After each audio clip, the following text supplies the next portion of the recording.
ரெண்டே அக்ஷரம். ரெண்டே அக்ஷரம் அப்படின்னா சிவ, அந்த 2 அக்ஷரம் கொண்ட நாமத்தை வந்து சிவாய நமக நமக நமகன்னு சொல்ல வேண்டிய அவசியம் கூட கிடையாது. நமக அப்படின்னு சொல்லும்போது நீ உன்னை வந்து அவனிடத்துல ஒப்படைக்க வேண்டிய அவசியம் கிடையாது. நீ சிவா அப்படின்னு சொல்லிட்டாலே போதும், நீ என்னை சேர்ந்தவன் அப்படின்னு வந்து ஈஸ்வரன் வந்து உன்னை சேர்த்துடுவான் அப்படின்னு ஸ்ரீமத் பாகவதத்தினுடைய வாக்கியம். அந்த சிவ அப்படின்ற நாமத்துக்கு எவ்வளவு அக்ஷரம்? 4 அக்ஷரமா, 5 அக்ஷரமா, 10 அக்ஷரமான 2 அக்ஷரம். அந்த 2 அக்ஷரம் உடைய நாமத்தை வந்து நீ வந்து கிரேரித்தம் உன்னுடைய நாக்குனால நீ சொல்லிட்ட அப்படின்னுட்டா அதுக்கு பலன் என்ன அப்படின்னு கேட்டா, யாரெல்லாம் அந்த நாமத்தை சொல்லலாம் அப்படின்னு கேட்டா, ஸ்திரீ புருஷ பேதம் கிடையாது, ஜாதி பேதம் கிடையாது, எந்த விதமான பேதம் கிடையாது, எந்த விதமான நியமமும் கிடையாது. மனுஷனா பிறந்த எவன் வேணும்னாலும் அந்த நாமத்தை சொல்லலாம் அப்படிங்கிறது தான் அதனுடைய பெருமை. பாகவதம் சொல்லி வந்து கிரேரித்தம் அப்படின்னு சொல்லி நிருணான், மனுஷனா பிறந்திருக்கக்கூடிய ஒவ்வொருவனும் சொல்லக்கூடிய நாமம் சிவ அப்படின்ற அந்த 2 அக்ஷரம் உடையதான நாமம். அந்த சிவ அப்படின்ற நாமத்தை சொல்றதுக்கு ஏதாவது நியமம் இருக்கா அப்படின்னு கேட்டா, தேச கால நியமக, எந்த நியமமும் கிடையாது. அப்போ எவ்வளவு தடவை சொல்லணும்? இல்ல 10 தடவை சொல்லணுமா, 28 தடவை சொல்லணுமா, இல்ல வந்து 48 தடவை சொல்லணுமா, இல்ல 108 தடவை சொல்லணுமா, அக்ஷரத்துக்கு லட்சம் ஜபம் பண்ணணுமா? இன்னும் ஒரு நியமமும் கிடையாது. சக்ருத்து அப்படின்னு சொல்றது பாகவதம். சக்ருத்துனா ஒரு தடவை சொன்னியானா கூட ஈஸ்வரன் சந்தோஷப்படுறான்.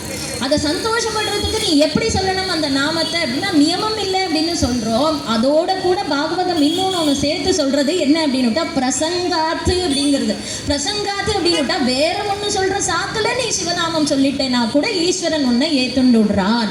பிரசங்காத்து அப்படின்னுட்டா, ஒருத்தர் ஆத்துல வந்து ஒரு நாய் வச்சுட்டு இருக்கார், இன்னொரு நாய் அந்த தெருவுலேருந்து வந்துட்டு இருக்கு, இந்த நாயை நோக்கி வந்துட்டு இருக்கு.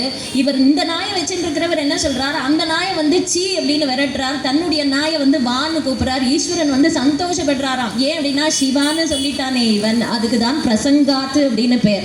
வேற ஒண்ணு சொல்ற சாக்கல்லையாவது நீ என்னுடைய நாமத்தை சொல்லிட்டேயானால் கூட போறோம், பிரசங்காத்து அப்படின்னு சொல்றாரு. இந்த இடத்துல ஸ்ரீமத் பாகவதம் நமக்கு சொல்லி வருது, சிவநாமத்தை நீ எப்படி வேணா சொல்லு. புராண ரீதியாக ஒரு ஸ்லோகம் ஒன்று, ரொம்ப அழகான ஸ்லோகம், ஸ்ரீ ஸ்ரீதர வெங்கடேஷ் ஐயாவாள் அப்படின்னு வந்து சொல்றா இந்த பெரியவா. ஆர்த்திஹர ஸ்தோத்திரம் அப்படின்னு புராணத்துல ஒரு கதை உண்டு. என்ன கதை அப்படின்னுட்டா, பிரகராஹரேதி வாதின் பணிதமதாக்யைதி பாரிதோ பவதா சிவபாகீதி வதோகம் சுதோனகிம் கதம் ந பால்யஸ்தே.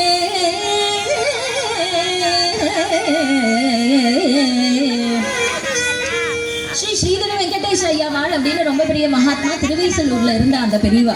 அவ வந்து சொல்றா, புராணத்துல ஒரு ஸ்லோகம், ஒரு கதை என்ன அப்படின்னா, சுவ்யாதி அப்படின்னு ஒரு வேடன் ஒருத்தன் இருந்தான். காட்டுல வந்து வேடுவன் அவன். அவனுக்கு வந்து மரணம் வரப்போறது, அவன் படுத்த படுக்கையா ஆயிட்டான். அவனோட பிள்ளை வந்து அவனிடத்துல கேட்கிறான், அப்பா நீ போயிட்டேன்னா நான் இந்த குடும்பத்தை எப்படி நடத்துறது, எனக்கு வந்து வேடுவ தொழிலை எப்படி பண்ணணும்னு எனக்கு கொஞ்சம் சரியா சொல்லி கொடு. அவனும் பிராணம் போக போறது அவனுக்கு. இப்போ வந்து எனக்கு அந்த வேடுவ தொழிலை எப்படி பண்றதுன்னு எனக்கு கொஞ்சம் சொல்லி கொடு அப்படின்னு கேட்டதும், இந்த சுவ்யாதி அப்படின்ற அந்த வேடன் அவனுக்கு பிராணம் போற சமயத்துல 3 வார்த்தை தான் சொன்னானாம். என்ன சொன்னான் அப்படின்னா, புராணம் சொல்றது பிரகர ஆகர சம்ஹர அப்படின்னு சொல்றார்.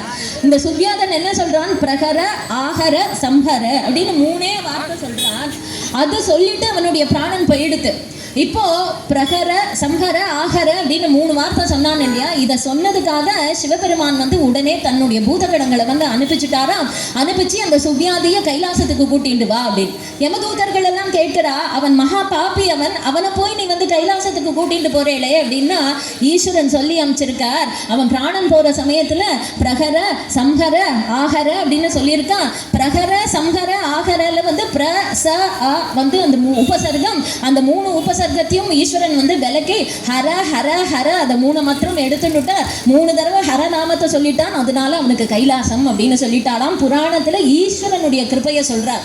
அப்போ பிரகர சம்ஹர ஆகர அப்படின்னா அதுல வேடுவ தொழில அவன் எப்படி சொல்லி தரான் அப்படின்னா, பிரகரன்னா அடி, சம்ஹரன்னா கொல்லு, ஆகரன்னா கொண்டு வா. இதுதான், இப்படிதான் நீ உன் ஜீவனத்தை, ஏன்னா வேடுவர்கள் அப்படித்தானே பண்ணுவா, அடிப்பா, கொலை பண்ணுவா, மிருகத்தை வீட்டுக்கு கொண்டு வருவா, அதை பக்குவம் பண்ணுவா, சாப்பிடுவா. இதுதான் அவளுடைய தொழில். 3 வார்த்தையில சொல்லிட்டான். அவன் பிராணம் போயிடுது. அதுக்கப்புறம் அவன் மேல ஒன்றும் பேசல.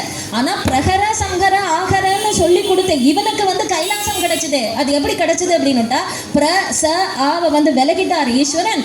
சம்ஹர ஆகர பிரகரல ஹர ஹர ஹர அப்படின்ற அந்த